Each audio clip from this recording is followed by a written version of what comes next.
Wow, I can't believe it's been 2 years since I started this channel. I just want to take this opportunity to thank you all for subscribing to my channel.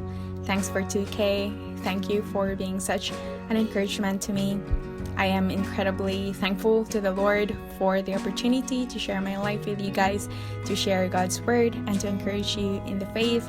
I am very excited for the future of this channel. Once again, thank you so much. Continue to be awesome, and here's to more fun and insightful videos. Hi guys, welcome back to my channel. Thank you so much for clicking on this video. Thank you so much for 2K. To celebrate, I thought I would film an assumptions video so you guys can get to know me more. I saved all of your assumptions on my Notion app, so I hope you guys enjoy this video. And without further ado, let's jump right into it. The first assumption is you faced racism in Scotland. This is true. As you guys know, I am originally from the Philippines, but I've been living here in Scotland for almost 10 years, and where I live, my community is very multicultural, multi-ethnic, and generally Scottish people are very friendly. When I go to the shops and buy ice cream or a packet of chocolate when I'm craving for sugar, folks here are very curious. They ask me where I'm from, they ask me my name. I experienced racism when I first came here, but now I don't really experience anything bad. Generally, people love that I am me. They think I'm from America because I have an American accent. I'm like, no, I'm from the Philippines. I've been living here for almost 10 years now, so I'm basically one of you guys. Next assumption is before seminary, you considered becoming a nurse or some kind of healthcare worker. This is actually true. I went to college to do my science hires to go to university and do physiotherapy, but that didn't really work out. If you guys know any Filipinos, I know most of them are nurses. My mom's a nurse, my brother works in the medical world. Surprisingly, my younger brother is studying engineering. So yeah, I thought about becoming a physiotherapist. Next is you weren't born into a Christian family. This is true. I grew up Catholic. My parents were non-practicing Catholics, and we would go to Sunday Mass, but we just went when my parents had the time to go to Sunday Mass. And I became a Christian here in Scotland after attending a Christian church and hearing the gospel at 18 years old. So yes, this is true. I was not born into a Christian family. Next, you don't want to have kids yet. This is true. For now, Kevin and I are not planning to have any kids just yet. You've known Christ since your late teens or early 20s. This is true. I encountered Christ, or Christ encountered me, at 18 years old. Next assumption, you were ridiculed a lot in high school. This is true. I was bullied in high school just because everyone likes bullying other people. And what's so funny was that my older brother, who's a year older than me, was a popular guy in high school, and his classmates and his friends would come up to me and ask me, are you sure you are Clyde's brother, because you look so different? And I would lie to them and I would say, no, he's not my brother, we're just cousins. And my brother would be so mad at me because I tell my friends that we're cousins, because basically my brother is very handsome, and there I was struggling as a high school girl. My brother was very smart and I was very slow, so our teachers would compare me to him and they would tell me, oh, why don't you ask your brother to tutor you in chemistry, blah blah blah blah blah.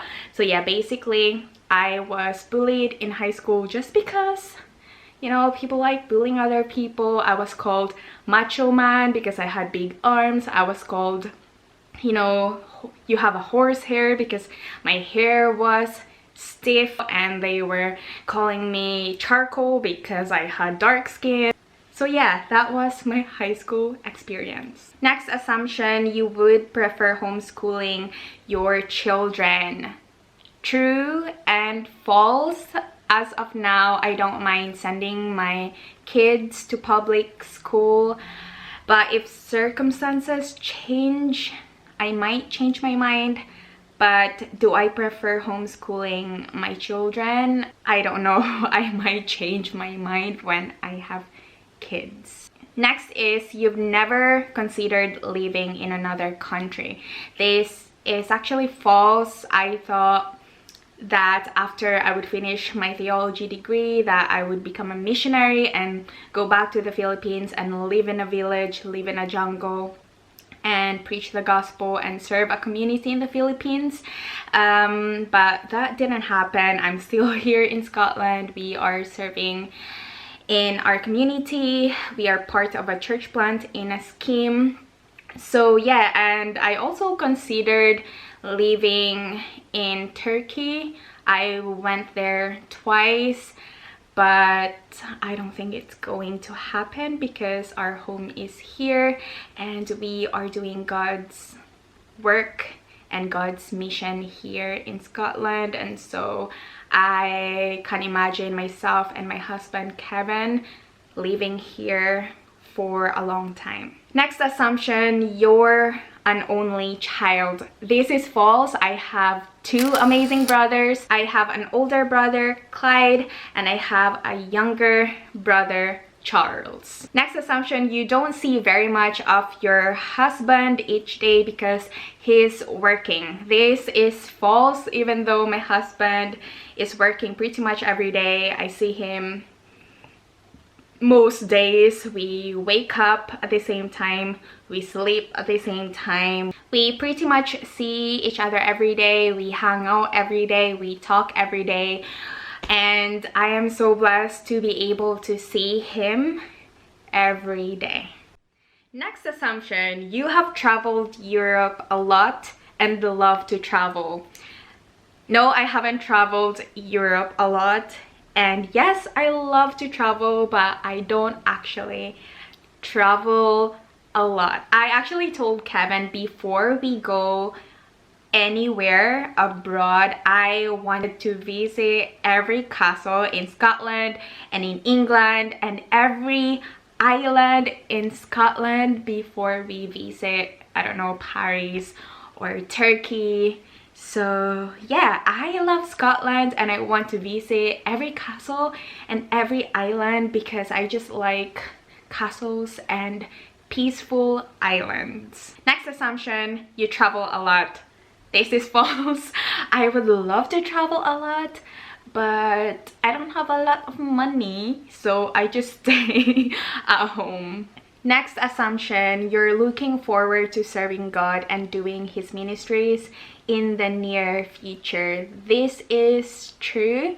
Of course, it has to be true, but I do challenge myself not to over fantasize my future and not to think about, oh, these are the big ways I'm going to serve God in the future, but rather focus on the present and be excited and look forward to my everyday tasks because I am serving God in little ways, whether that's talking to my neighbors, whether that's going to the shops and asking the people who work there in the till and asking them how they're doing, how they are coping with the pandemic, and just speaking to people in our community, whether that's serving at church and distributing hot foods to the people in our community.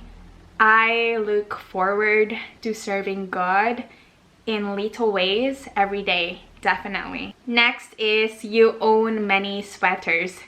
This is true. One of the things that I've been convicted about recently or last year is buying a lot of things for myself.